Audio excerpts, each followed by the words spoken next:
Gadewch i ni weddio. Diolch i ni ti o Dduw am gyfle arall i ddod yma i'r di ac yn ddiolchgar am bob cyfle i ddod i geisio dy wyneb ac i wrando ar dy air di ac i ni yn gweddio bydd dy bresenoldeb yn amlwg iawn yma heno. I ni yn gweddio bydd i'n erthyn i'n hoddoliad a byddwn ni yn cael yn erth i ddyrchafu dy enw di goriwch pob enw arall. Tyr di'n plith i ni'n gofyn i'n holl trwy enw ac heiddiant ein harglwydd Iesu Grist. Amen.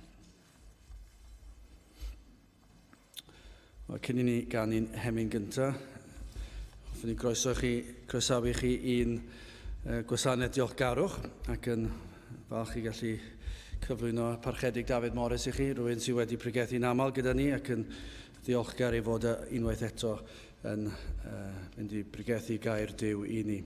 Ar ôl yr oedfa fe fydd yna luniau ysgafn drws nesaf yn y neuadd.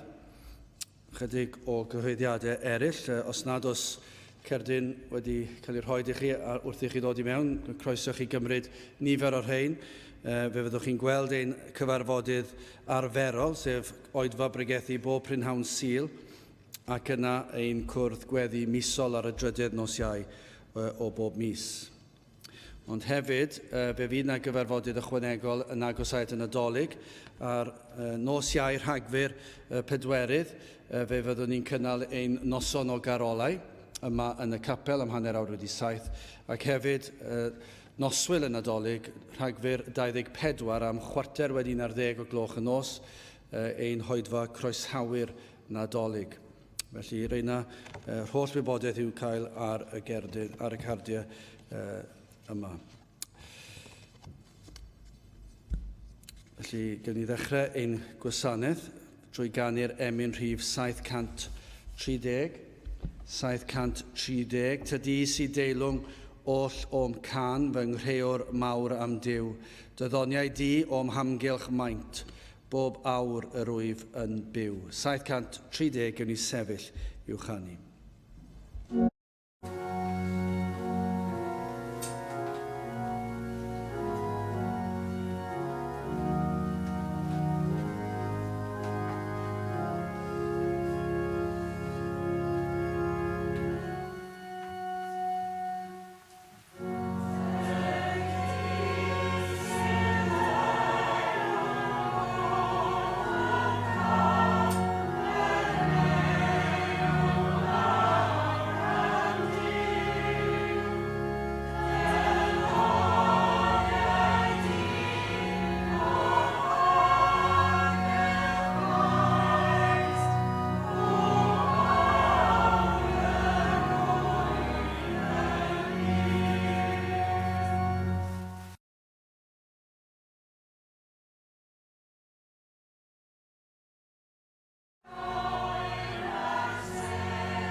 A'i ddau fab, ac enw y gŵr oedd Elimelech, ac enw ei wraig Naomi, ac enw ei ddau fab Malon a Chilion, Effrateaid o Bethlehem Juda, a hwy a ddeithant i wlad Moab ac a fiant yno.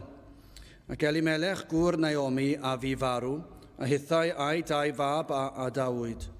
A hwy a gymerasant iddynt wragedd o'r Moabesau, enw y naill oedd Orpa ac enw y llall Ruth. A thrigasant yno ynghylch 10 mlynedd. A Malon a Chilion a fiant ferw hefyd ill dau, a'r wraig a Dawyd yn amddifad o'i dau fab ac o'i gŵr. A hi a gyfododd a'i merched yng nghyfraith i ddychwelyd o wlad Moab, canis hi a glywsau yng wlad Moab ddarfod i'r arglwydd ymweled a'i bobl gan roddi iddynt fara. A hi aeth o'r lle yr oedd hi ynddo, a'i 2 waedd gyda hi, a hwy a eithant i ffordd i ddychwelyd i wlad Juda.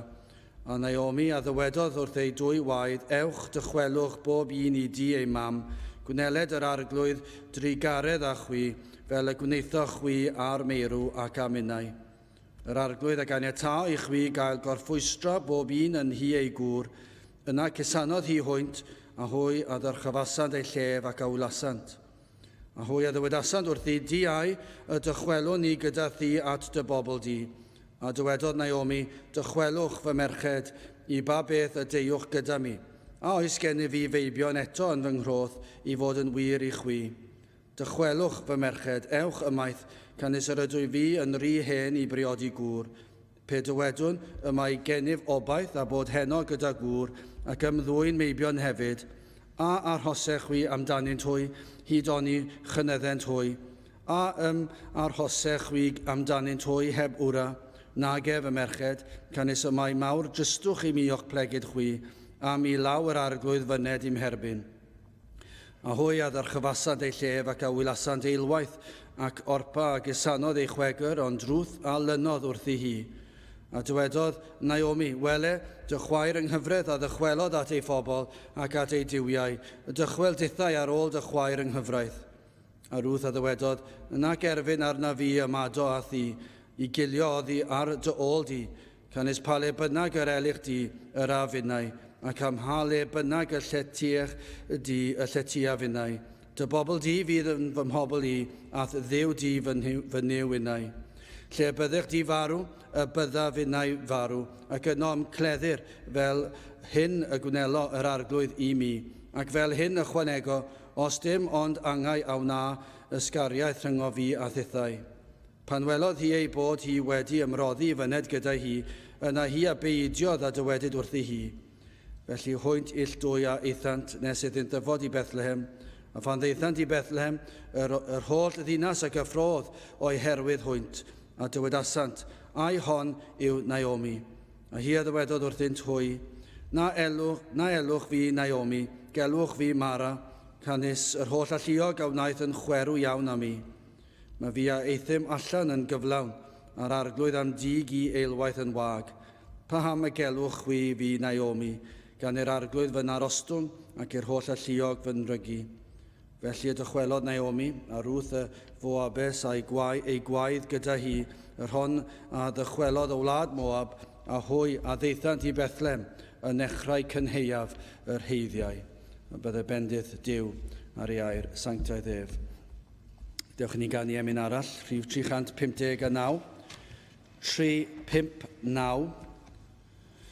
O arwain fe naid i'r dyfroedd, y dyfroedd sy'n afon mor bir, y dyfroedd a dorant fy syched trymed fy nolir am cur. 359 gen i sefyll i'w chanu.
Gyda'ch ni droi at ein harglwydd mewn gweddi.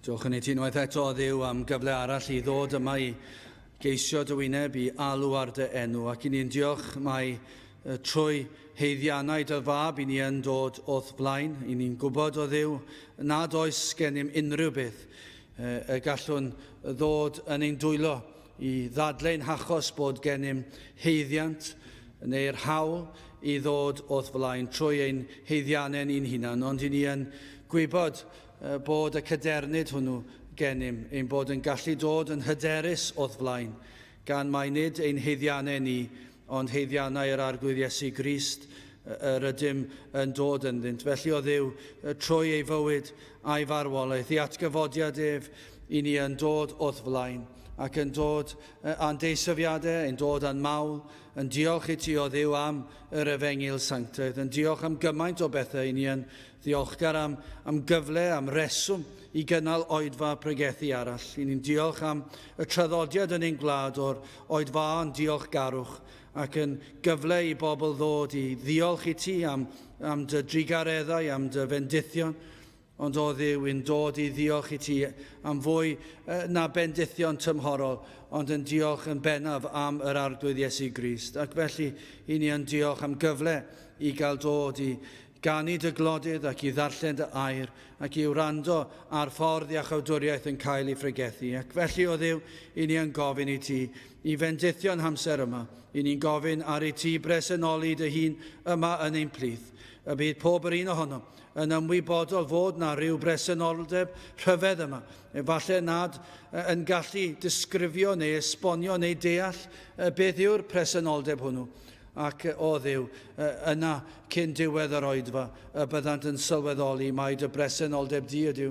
Ac am y tro cyntaf yn ei bywydau efallai, yn dod i bwyso ar yr arglwydd Iesu Grist ac i gredu yn llwyr ynddo ef. O Dduw, i ni yn gwybod fod yn bosib i ti weithio yn y fath ffordd. Rwy ti wedi gwneud sawl gwaith yn ein gwlad. Rwy ti wedi ymweld â ni fel pobl, blwyddyn ar ôl blwyddyn, hyd yn oed canrif ar ôl canrif. Ac eto mae yna ganrif wedi mynd heibio ers i ti ymweld â ni. Ac felly o Dduw, i ni yn gofyn i ti i drigarhau unwaith eto. Bydd ein gwlad unwaith eto yn cael y fraint a'r fendith o brofi tywalliad o'th ysbryd glân arno. Ac y bydd y tywalliad yn un fawr. Y bydd yna gymaint o'th bresenoldeb o fendith. Y bydd yna degau os nad cannoedd, os nad miloedd yn tyrru i wrando ar dair unwaith eto. Ac yn edifarhau o'i pechod ac yn dod i gredu yn yr arglwydd Iesu Grist. O Dduw, maddau ni, nad ydyn ni efallai yn credu fel y gydylsen ni, neu yn disgwyl y pethau hyn. Rho'r ffydd i ni ddisgwyl pethau mawr o'th law di, hyd yn oed heno yma. O Dduw, wrth i'r byd anwybyddu dy air yn llwyr, wrth i'n gwlad troi ei chefn ar dy air di, i ni yn gofyn i ti, i faddau ni am hyn, ac i ddod i lawr, ac i ddwy'n pobl ata ti dy hun trwy dy ras anorchfygol. Felly o Dduw, i ni'n cyflwyno'r oedfa i ti, ni'n cyflwyno dy was i ti, ac yn gofyn i ti fendithio ei bregethu fe unwaith eto, ac o Dduw, efallai i fendithio mewn ffordd nad oes yr un ohonom ni wedi ei brofi o'r blaen. Felly o Dduw, tyrd a bendithio'r holl oedfa, diogelan hamser yma. I ni'n gofyn hyn oll felly trwy enw ac heiddiant ein harglwydd Iesu Grist. Amen.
Cyn i'r parchedig David Morris ddod i bregethu i ni, gwn ni ganu'r emyn rhif 281.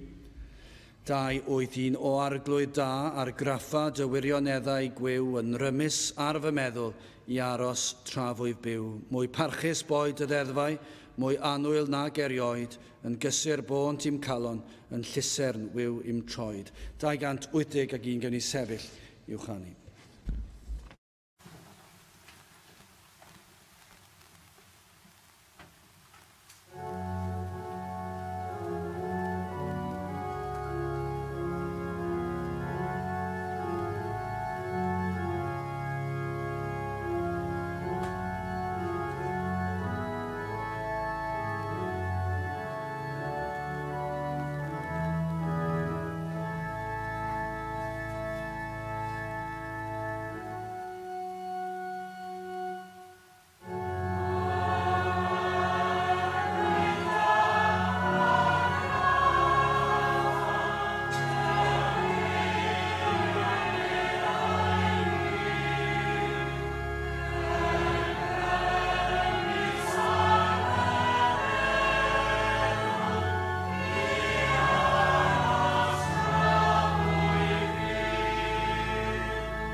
Wel, diolch yn fawr iawn i chi eto am fy ngwahoddi i bregethu yma. Mae o hyd yn hyfryd i gael dod ato chi.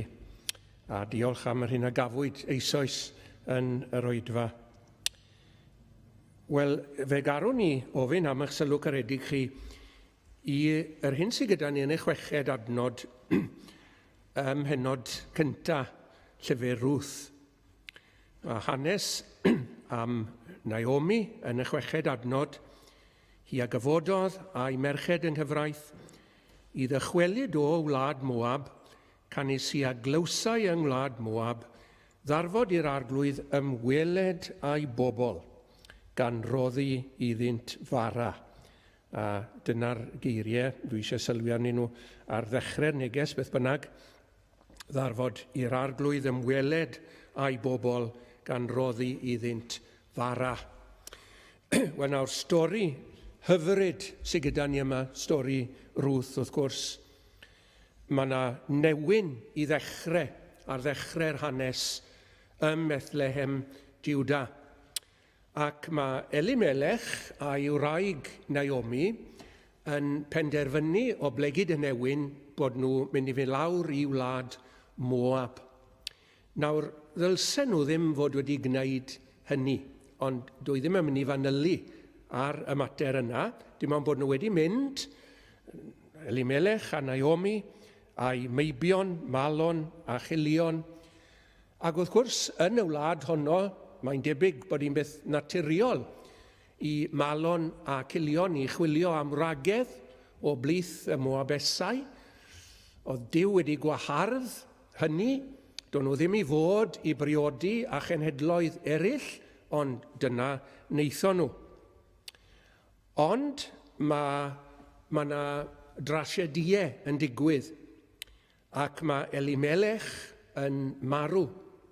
Mae Malon ac mae Cilion yn marw, ac yn gadael tŷ o wragedd, sef Naomi, y wraig hun wrth gwrs, a'i merched yng nghyfraith wedyn Ruth ac Orpa. Ac wedyn mae Naomi yn clywed fod yr arglwydd wedi ymweld eto a bod na fara i gael, bod na fwyd i gael nôl yn ei chartre hi ym Methlehem. Ac felly mae hi'n penderfynu dychwelyd. Ac chi'n bod yr hanes bod y ddwy ferch yng nghyfraith i ddechrau wedi bwriadu dod nôl, ond dim ond Ruth ddath nôl gyda Naomi, ac maen nhw'n dod nôl i Bethlehem te. Ac mae gair Duw fan hyn yn sôn am y ffaith fod y newyn wedi dod i ben a bod yna fwyd eto ar gael fel ymweliad oddi wrth yr arglwydd. Ac nid dyma'r unig fan, wrth gwrs, le mae yna sôn am Duw yn ymweld ac wedyn tymhorau ffrwythlon yn digwydd. Enghraifft, a chi Salm 65. Mae'r salmydd yn dweud fel hyn, yr wyt yn ymweled ar ddeiar ac yn ei dyfrhau hi, yr ydwyt yn ei chyfoethogi hi yn ddirfawr ag afon Duw. Dyna fel o'n nhw'n gweld pethau yn yr Hen Testament. Nid damwen oedd hi bod na dymhorau ffrwythlon a bod cropiau ac yn y blaen yn tyfu, ond o'n nhw'n gweld llaw Duw yn hynny o beth ac yn gweld Duw yn ymweld. Ac wedyn, wrth gwrs, yn y Testament Newydd, yr un yw'r olwg ar bethau, ac mae yna sôn yn y 4 bennod ar 10 o lyfr yr Actau am Dduw yn rhoddi glaw o'r nefoedd i ni, a thymhorau ffrwythlon, a llenwi ein calonnau ni a lluniaeth ac a llawenydd. Nawr, wrth gwrs, i ni'n byw mewn cymdeithas sydd wedi seculareiddio i raddau helaeth iawn, ac mae'n bosibl fod dylanwad bobl o'n hamgylch ni arno ninnau hefyd, chi'n bod, a bod ni ddim o hyd yn gweld fod y tywydd hyd yn oed, wrth gwrs, yn llaw Duw. Ond, fel na mae gair Duw yn sôn am dywydd, os dyw i'n hindda, wel, Duw sydd y tu ôl i hynny, os di'r glaw yn disgyn, Duw sydd y tu ôl i hynny, y glith, y stormydd, mae'r cyfan yma, ffenomena naturiol megis Duw sydd ar waith yn y pethau yna i gyd. Duw yn ymweld. Ond wrth gwrs, mae Duw wedi ymweld mewn ffordd arall hefyd yn diwedd. Ac fe ymwelodd yr arglwydd Dduw ar ddeiar 2000 o flynyddoedd yn ôl pan aned yr arglwydd Iesu Grist ym Methlehem, Judea. Mae'r apostol Paul yn rhoi'r peth yn gryno fel hyn, Duw ymddangosodd yn y cnawd, medde fe. Ac mae gair Duw o'r Beibl yma yn dweud beth oedd pwrpas yr ymweliad mawr, yr ymweliad mwyaf oll, wrth gwrs, mwyaf pwysig erioed, oedd yr ymgnawdoliad. Iesu Grist yn dod i'r byd. Ac mae tad Iwan Fedyddiwr, Zacharias, yn dweud fel hyn am yr ymweliad. Bendigedig fyddo arglwydd Dduw Israel, canis efe a ymwelodd ac a wnaeth ymwared i'w bobl. Dyna'r pwrpas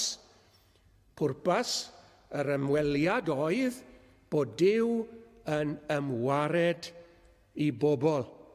To redeem his people, yn ei gwaredu nhw, yn ei prynu nhw. Ac mae eisiau esbonio hyn te. Wel, gael rhoi sefyllfa fel hyn ger eich bron chi. Gam i chi ddychmygu gang o ddihirod yma. Dim yn anodd dychmygu'r fath beth gang o ddihirod mewn dinas fel Caerdydd. Ac mae yna un arweinydd i'r gang yma, ringleader, fe yw'r bos, ac mae e yn dylanwadu ar y lleill, ac gydag e bersonoliaeth gref, ac mae e'n dominyddu'r lleill, ac mae'n ei tynnu nhw i fewn i ddrwg gweithredu. Ac mae'r gang yma yn llwyddo i dorri fewn i ryw fanc, ddwedwn ni, ac yn dwyn lot o arian. Mae'r rhan fwyaf o'r gang yn dianc, ac mae'r ringleader yn dianc, ond mae un o'r gang yn cael ei ddal, ac mae e yn mynd i'r llys, ac mae e'n cael cosb, mae'n cael carchar am ei ran yn y lladrad yma. Nawr, yn y carchar, beth sydd yn gyfrifol am y ffaith i fod e dan glo? Beth sydd yn ei gadw fe dan glo? Wel, allwn ni weid bod tri pheth. Allwn ni ddweud yn sicr fod dylanwad drwg bos y gang yn gyfrifol am ei fod yn y carchar wedi arwen e ar gyfeilion. Dylanwad drwg o'r tu fas.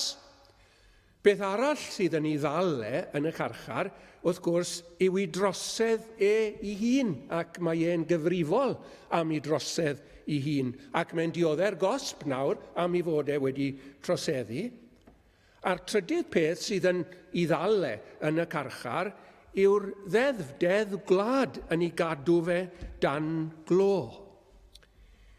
Nawr te, eglureb fach yw honna i esbonio gwaith yr Arglwydd Iesu Grist yn gwaredu i bobl, yn prynu i bobl, redeeming his people. A dyma'r gymhariaeth i chi. Mae gyda ni bob un ohono ni, wyddwch chi, fel dynoliaeth. Mae gyda ni un sydd yn dylanwadu arno ni drwg. Ac mae gair Duw yn ei alw fe yn Satan. Ac nid dim ond egwyddor yw Satan.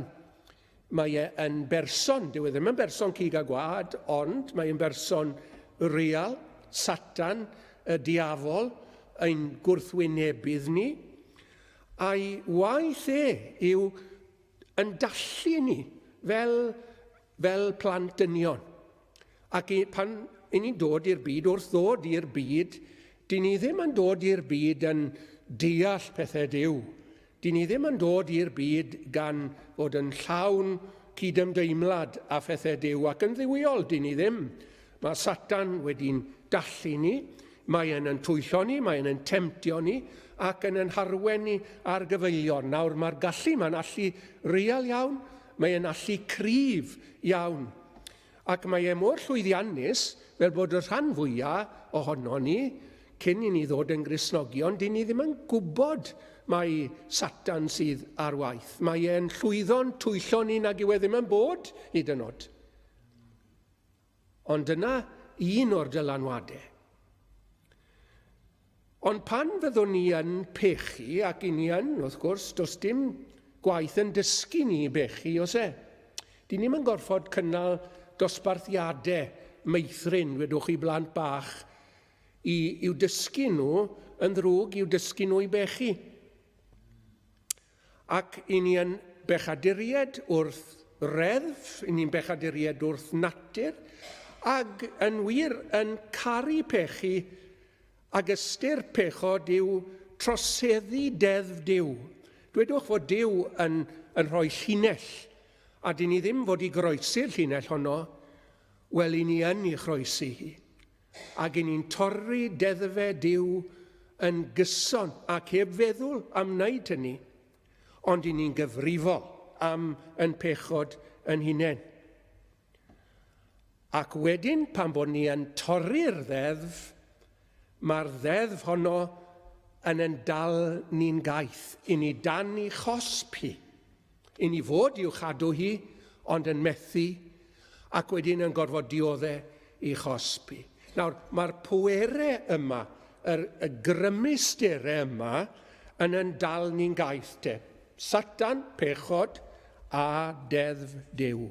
Nawr te, beth yw gwaith yr Arglwydd Iesu Grist pan ymwelodd a'r byd yma? Fe ddath yn un peth mwyn ryddhau carcharorion, mwyn i garcharorion gael ymwared, a dyna yw ystyr y brynedigaeth, redemption. Nawr te, gadewch chi fi esbonio chi beth nath yr arglwydd Iesu Grist yn wyneb y problemau yma sydd gyda ni. Dominyddiaeth Satan, ein pechod yn hunain, a yn bod ni dan gosb y ddeddf. Wel, fe ddath Iesu Grist i'r byd i anrhydeddu'r ddeddf, ynddo fe.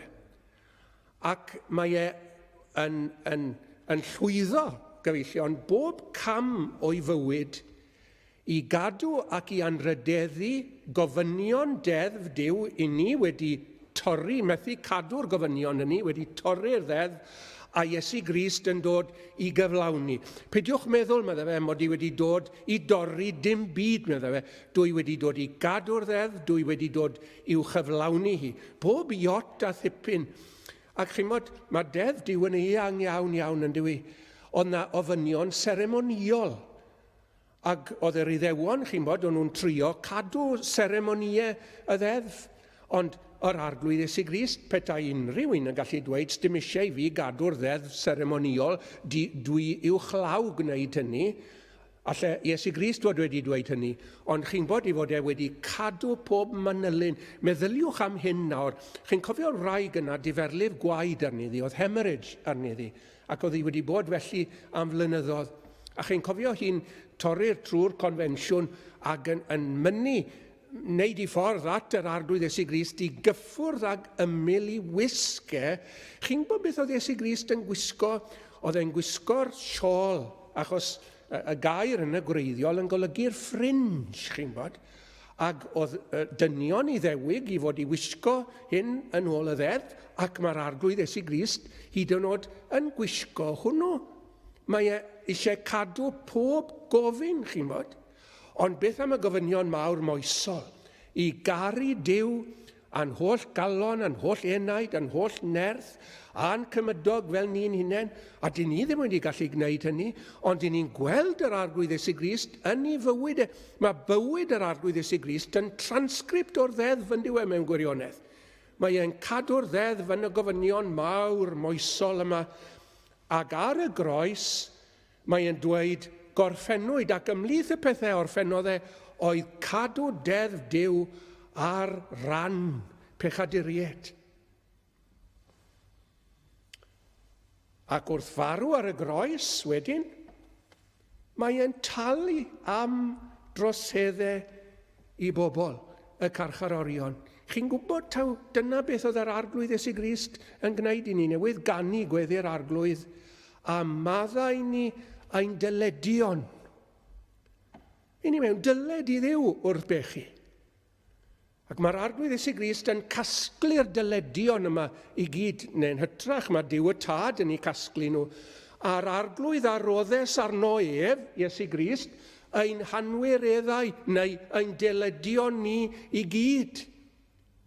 Ac mae Iesu Grist yn ymgymryd ar dasg enfawr o dalu holl ddyledion i holl bobl. Ein pechodau ni ar air a gweithred, y pethau sydd yn mynd trwy'n meddyliau ni, y pethau sydd yn llygru ni, y pethau sydd yn anghymeradwyo ni, y pethau byddai yn damnio ni.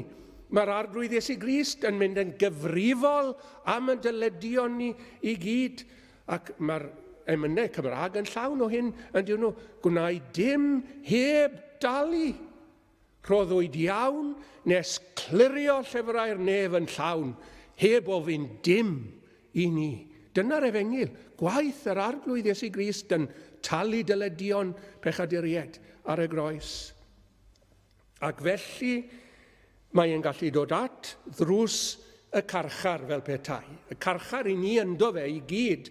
Mae'n gallu dod at ddrws y carchar ac mae'n gallu dweud, dwi wedi talu dyledion y pechaduriaid yma. Dwi wedi cadw'r ddeddf, mae rhain wedi ei thorri hi, ac wedyn mae dylanwad yr arglwydd Iesu Grist wrth gwrs yn gryfach na dylanwad Satan. Chi'n cofio y rhan yna o air Duw sydd yn sôn am Satan yn cadw eiddo mewn palas. A eiddo fe yw chi a fi, pechaduriaid. Ond mae nain cryfach yn torri fewn i'r palas ac yn ei ysbeilio fe. Ac mae'r arglwydd Iesu Grist yn gallu gwneud hynny, chi'n gweld. Mae'n gallu cipio pechaduriaid o afel Satan, achos mae'n gryfach na Satan. Chi'n gwybod yr cwpled bach yma, mae'r gelyn yn gryf. Ac yn ni'n gwybod i fod e'n gryf. Ond cryfach yw Duw. Cryfach yw'r arglwydd Iesu Grist. Ac felly, mae'r pechadur yn cael mynd yn rhydd o'r carchar.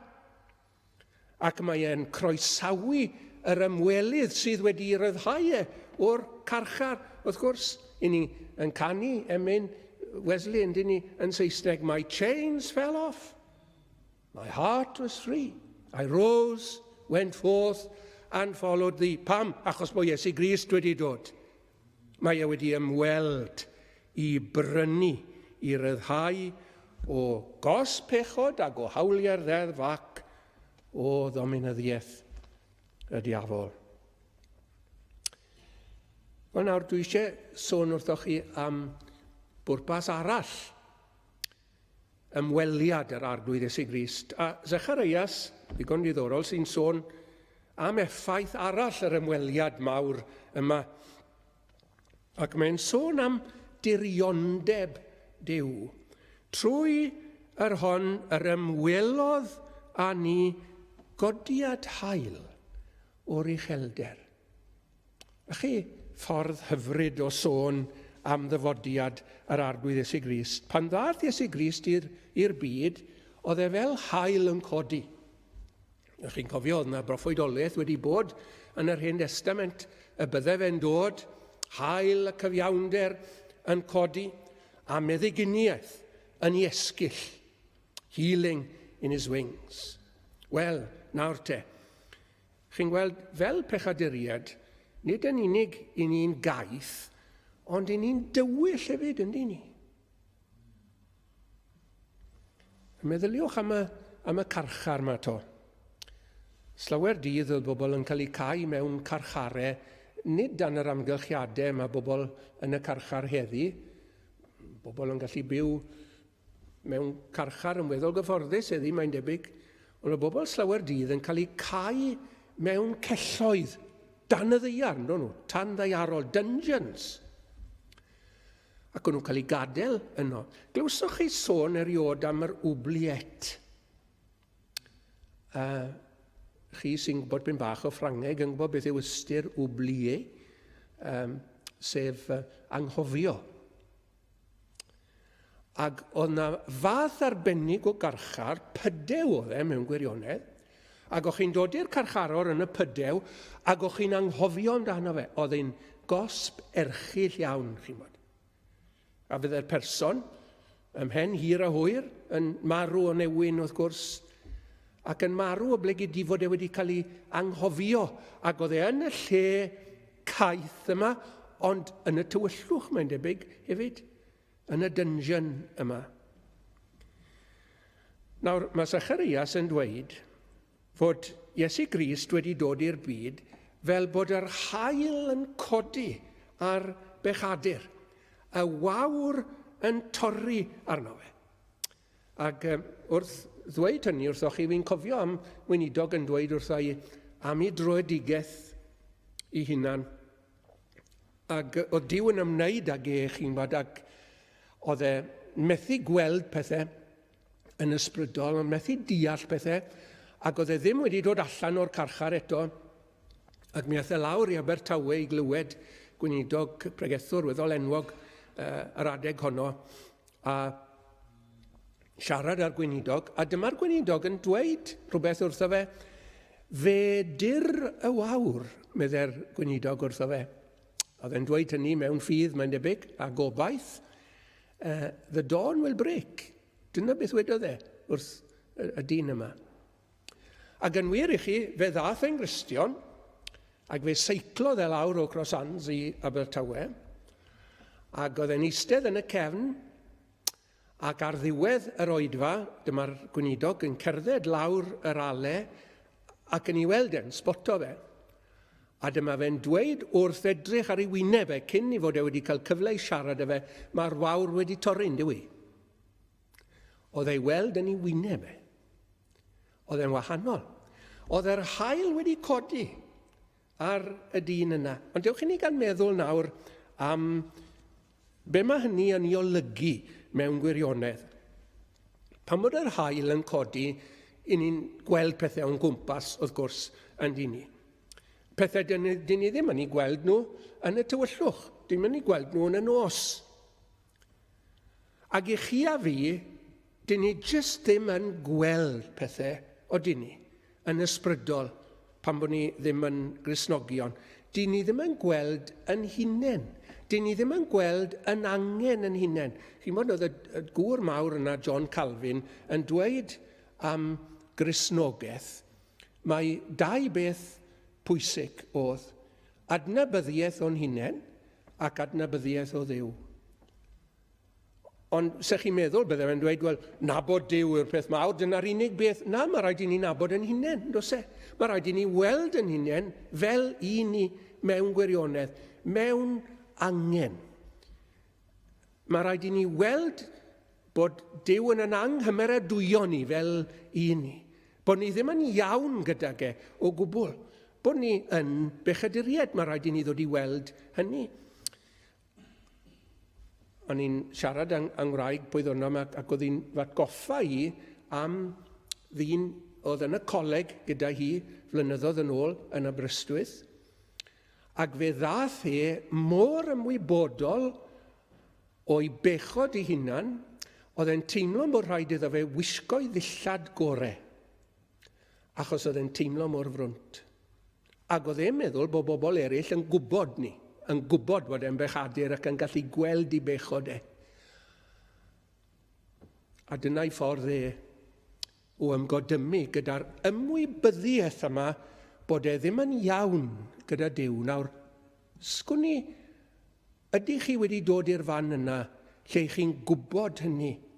A chi'n gwybod sech chi yn mynd o'r byd yma yn y cyflwr yna, byddech chi'n mynd i golledigaeth? Ydych chi'n gallu gweld hynny? Ydych chi'n gallu teimlo hynny? Ydych chi'n flin am hynny? Dyna un o'r pethau sydd yn digwydd pan bod y wawr yn codi. I ni'n gweld mae megis bratiau bydron yw ein holl gyfiawnderau ni. Ac i ni byth yn mynd i bleso Duw yn hunain, yn y nerth yn hunain. Gyda beth bynnag sydd gyda ni, dyn ni ddim yn mynd i. Ac i ni'n dechrau gweld hynny. Ond mae'r wawr yn torri.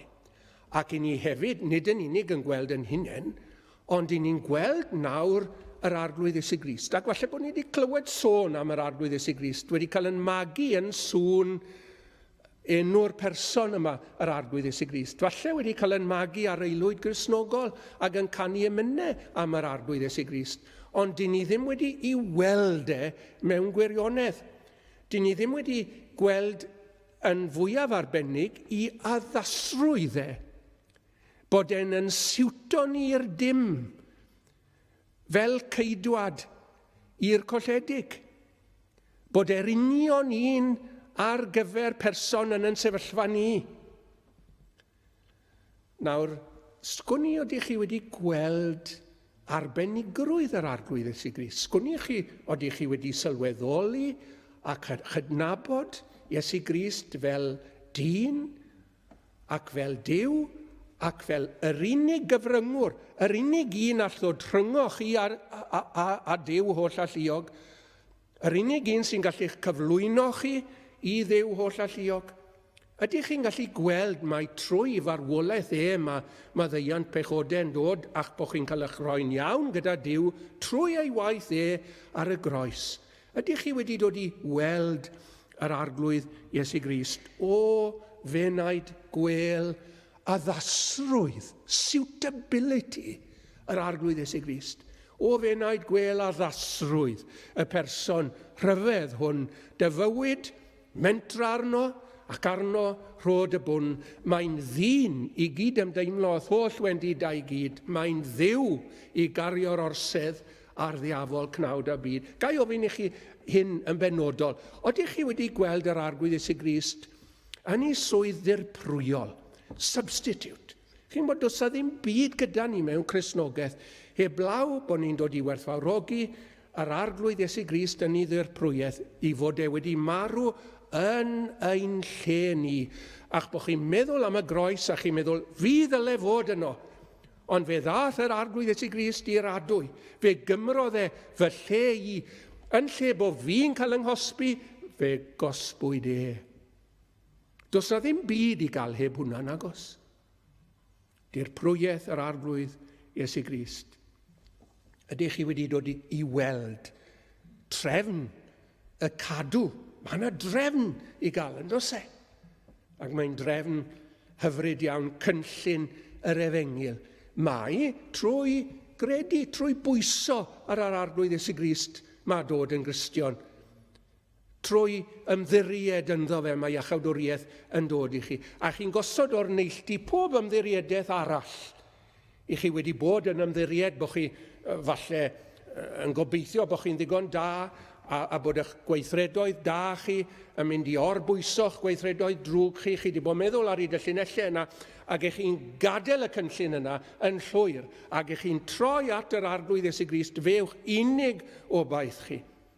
A eich chi'n edrych nawr ar y cyfan iachawdwriaeth mae o ras mae e. Hynny yw rhodd Duw yw iachawdwriaeth. Duw sydd yn gwneud y cwbl mewn gwirionedd. Dyma'r cynllun yn te. Ac os ych chi wedi gweld y pethau yna i gyd, mae hynny yn brawf fod y wawr wedi torri arnoch chi. Ac mi fyddech chi'n gallu canu beth mae yn cyd-genedl ni. Mae Cymru yn licio canu'r emyn. Chi'n bod diolch i ti yr holl alluog Dduw am yr Efengyl, ond mae'n emyn profiadol yn diwe. Pan oeddem ni mewn carchar tywyll di, rhoest un oleuni nefo. Halleluia. Dyna'r ail beth. Mae'r ymwelydd wedi dod fel bod goleuni'n dod, a'r wawr yn torri. Ac wedyn yn drydydd, mae yn dod i godi'r marw. Y seithfed bennod o Luc, mae yna hanes gyda ni am atgyfodi mab y weddw. Oedd y weddw ma'n byw mewn dinas o'r enw Nain. Ac oedd y bachgen ma wedi marw, fam yn galaru drosto fe, ac oedd e'n cael ei gario allan ar yr elor, y bir. A mae Iesu Grist yn dod. Ac mae'n dweud un gair wrth y marw, mae'n llefaru wrth y marw, ac yn dweud cyfod. A dyma yw'r cofnod, a'r marw a gyfododd yn ei eistedd, ac a ddechreuodd lefaru, ac efe a'i rhoddes i'w fam. Ond yw hwnna'n hyfryd. Ac ofn a ddaeth ar bawb, a hwya ogoneddasant Dduw gan ddywedyd, proffwyd mawr a gyfododd yn ein plith, ymwelodd Duw a'i bobl. Beth sydd yn gyfrifol am y wyrth yma, bod y crwt yma oedd wedi marw nawr yn fyw drachefn, beth sy'n gyfrifol? Wel, Iesu Grist. Mae Duw yn yr arglwydd Iesu Grist wedi ymweld a'i bobl. Yna rhywbeth hynod wedi digwydd. A dyma mae Iesu Grist wedi dod i wneud. Dyma bwrpas yr ymweliad. Cael pobl yn rhydd o'r carchar, rhoi goleuni iddyn nhw, a chodi'r marw. Ac mae'r gair yma'n yn dysgu ni yn bod ni yn farw yn ysbrydol. Cyn i ni ddod yn Gristnogion a chwythau pan oedd eich feirw mewn camweddau a phechodau. A'ch cyd-fywhawyd gyda Christ, yna sydd yn digwydd i Gristnogion. Ond dewch i ni gael meddwl am y cyflwr yna o farwolaeth ysbrydol am funud. Y person sydd wedi marw, mae'r synhwyren peidio gweithio ond yw nhw. So diw'r marw, diw'r corff, beth bynnag, ddim yn clywed, nag yn gweld, nag yn teimlo, nag yn arogli, nag yn blasu. Na'r 5 synwyr, diw'r corff yna ddim yn gweithredu yn y cyswllt yna o gwbl. Ac hefyd peth arall allwch chi weid am gorff marw. Mae yna berthynas wedi bod rhwng y person yna a'i anwyliad. Mae'r berthynas yn cael ei thorri pan bod marwolaeth yn digwydd. Nawr, mae'r Arglwydd Iesu Grist yn dysgu ni am yr hyn yw marwolaeth ysbrydol mewn gwirionedd yn ameg y mab a fradlon. Achos chi'n cofio ar ddiwedd y ddameg, mae'r tad yn dweud wrth y mab hynna, oedd ddim yn fodlon gyda'r llawenydd nawr, achos bod i frawd ifanca wedi dod nôl, oedd ddim yn fodlon o gwbl, ac mae'r tad yn amddiffyn y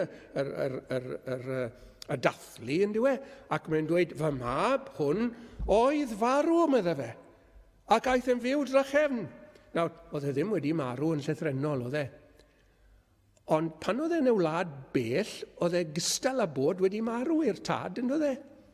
Achos doedd na ddim cyfathrebu rhwng y tad a'r mab. Ond nhw wedi arfer bod gyda'i gilydd. Ond nhw wedi arfer bod yn gweithio gyda'i gilydd.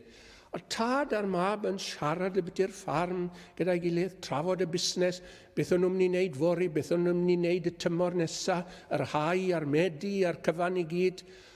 Ond nhw wedi bod yn cyfathrebu gyda'i gilydd. Ond nhw ddim byd nawr. Dim cydymdeimlad rhwng y mab a'r tad. Oedd y mab yn wneud beth oedd eisiau wneud, doing his own thing yn y wlad bell, yn dod e. Oedd y cysylltiad wedi torri, oedd e fel petai yn farw yn ysbrydol, yn dod e. A chi'n modd, fel na mai arno ni gyd cyn bod ni'n dod yn Gristnogion. Does na ddim cyswllt ryngon ni a Duw mewn gwirionedd, os e. Does na ddim siarad yn digwydd. Di ni ddim yn clywed llais yr arglwydd yn siarad a ni. Dyna beth yw marwolaeth ysbrydol. Dim perthynas.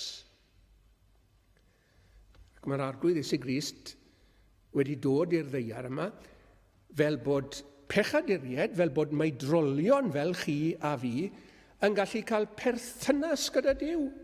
Duw y tad, Duw y mab a Duw yr ysbryd glân hefyd.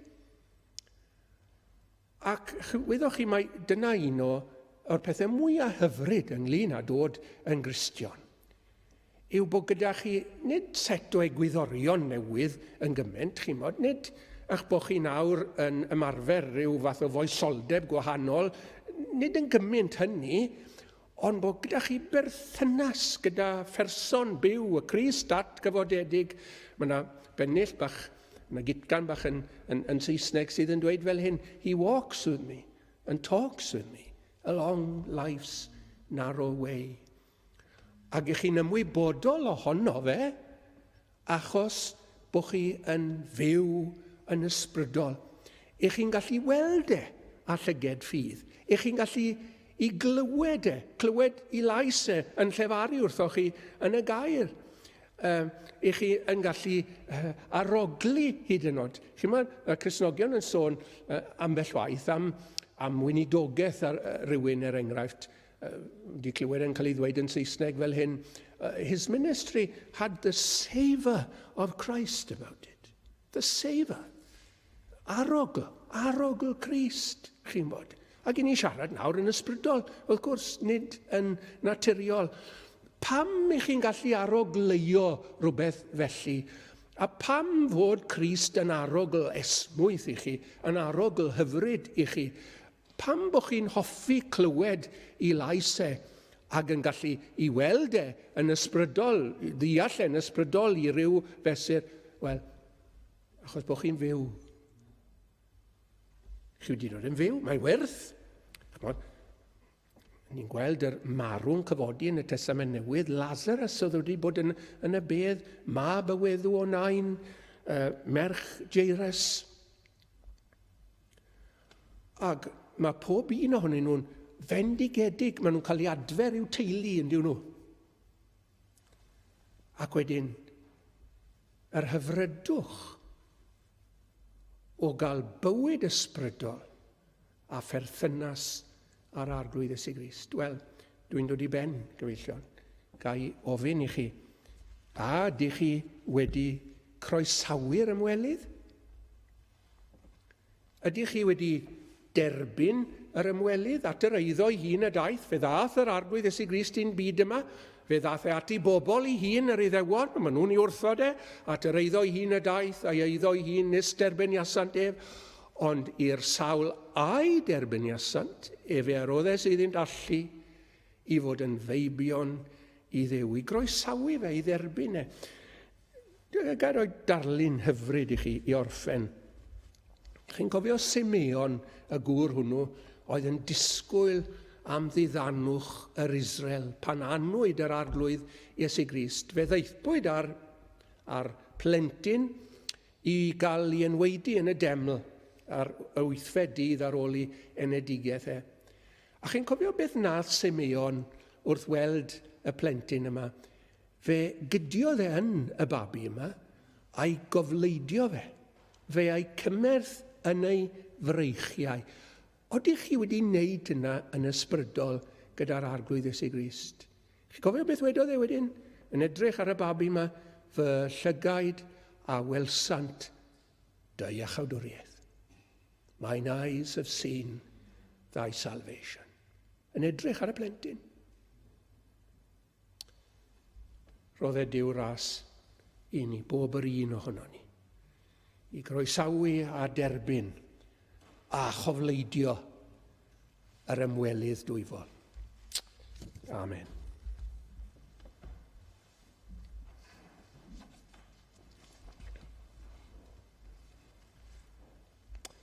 Cant 79 yw'n hemyn ola ni. 179. Mae carcharorion angau yn dianc o'i cadwynau, a'r ffordd yn olau dros y bryn o ddyfnder glyn gofidiau. Cyhoedder y newyddion a gorfoledded Seion, mae'r Iesu ar ei orsedd wen ac ar ei ben bo'r goron. 179.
yn diwan tad i ni am ddiolch i ti o'r newydd heno, am yr ymwelydd dwyfol ac am i ymweliadau. Ac yn gofyn i ti arglwydd y bydd yr oedfa hon yn dangos yn rhagwyddoldeb dy fod ti wedi ymweld â ni yma heno ac wedi galw heibio i ryw bechadur yn yr oedfa ac ni'n gofyn i ti arglwydd y bydd gras yn cael ei roi i dderbyn yr ymwelydd ac i'w gofleidio fe, i'w groesawu fe ac i'w dderbyn e. Ac felly arglwydd i ni'n cyflwyno yr un sydd wedi digwydd yma heno i ti ac yn gofyn i ti o'r i'w chlywodraethu ac yn gofyn y bydd y goron yn sicr ar ben ein gwaredwr. Ac yn awr bydde di ras ein harglwydd Iesu Grist a chariad Duw a chymdeithas yr ysbryd glân fod gyda ni oll o'r awr hon hyd yn oes oesoedd. Amen.